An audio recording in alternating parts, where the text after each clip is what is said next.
সারা রাজ্যের খবরটা পুরোপুরি আমার কাছে নেই। আমাদের বিজেপির কেন্দ্রীয় অফিসে, আমাদের আগরতলা কেন্দ্রীয় অফিস থেকে ওরা মনিটরিং করছে, সেখান থেকে আপনার ডিটেলস পাবেন এবং সামান্য কিছু খবর পেয়েছি। তো আমি শিবনাথ তমাকারি এবং বুজ্জনগর ওয়াকিনগর কেন্দ্রের খবরটা কিছু কিছু বলতে পারবো। প্রথম দিকে কিছুটা সমস্যা হয়েছিল, কোথাও এজেন্ট ঢুকতে পারেনি। পরবর্তী সময় প্রশাসন সাহায্য করেছে, এজেন্ট ঢুকেছে। এখনও দুই একটা জায়গায় শিবনাথ তমাকারিতে প্রবলেম আছে, সেগুলো আমরা দেখছি। প্রশাসন সাহায্য করছে এবং ইলেকশন যে মেশিনারি তারা সাহায্য করছে। আর উজ্জয়নগর ওয়াকিনগর কেন্দ্রেও বিশেষ করে 5 নম্বর বুথ স্টেশনের মেশিন নষ্ট হয়ে গেছিলো। তারপরে 32 নম্বর বুথে উজ্জয়ন ওয়াকিনগর সেটাও মেশিন নষ্ট হয়ে গেছিলো।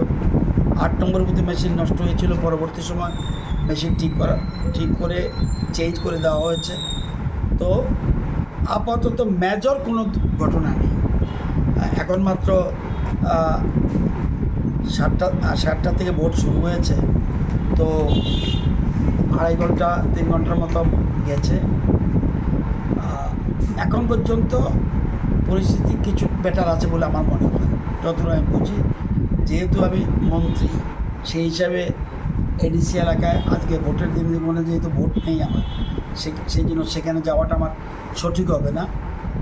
এই খবর এতটুকু আমি জানি। এবার ভোটটা দুটো বিষয় নিয়ে হচ্ছে। একটা হলো ডেভেলপমেন্টের পক্ষে কারা কারা থাকে এটা দেখা যাবে, আর সেন্টিমেন্টের পাওয়ার বেশি না ডেভেলপমেন্টের পাওয়ার বেশি, এই দুটোর বিষয় নিয়ে আমার মনে হয় দেখার বিষয়। যদি শেষ পর্যন্ত স্বাভাবিক ভোট হয়, স্বাভাবিক ভোট যদি হয় একদম ভোট শেষ হওয়া পর্যন্ত, তাহলে আমাদের পক্ষে মানুষ রায় দেবে, এটা আমার বিশ্বাস। স্যার, যেহেতু এডিসিতে সরকার বলছে যে দখল করতে যাবেন আপনারা, মানে এডিসি এবার নতুন সরকার হবে বিজেপি, তো সরকারটা হওয়ার পর আপনাদের এখান থেকে কী থাকবে, যে প্রথম কি কাজ করা থাকবে? দখল এটা জিনিসটা এরকম না, এটা ইন্ডিয়া বাংলাদেশ না, পাকিস্তান না, এটা দখল আমি জানি না। ভারতীয় জনতা পার্টি আমাদের টিম রয়েছে এখানে, আপনারা জানেন 28টা সিটের মধ্যে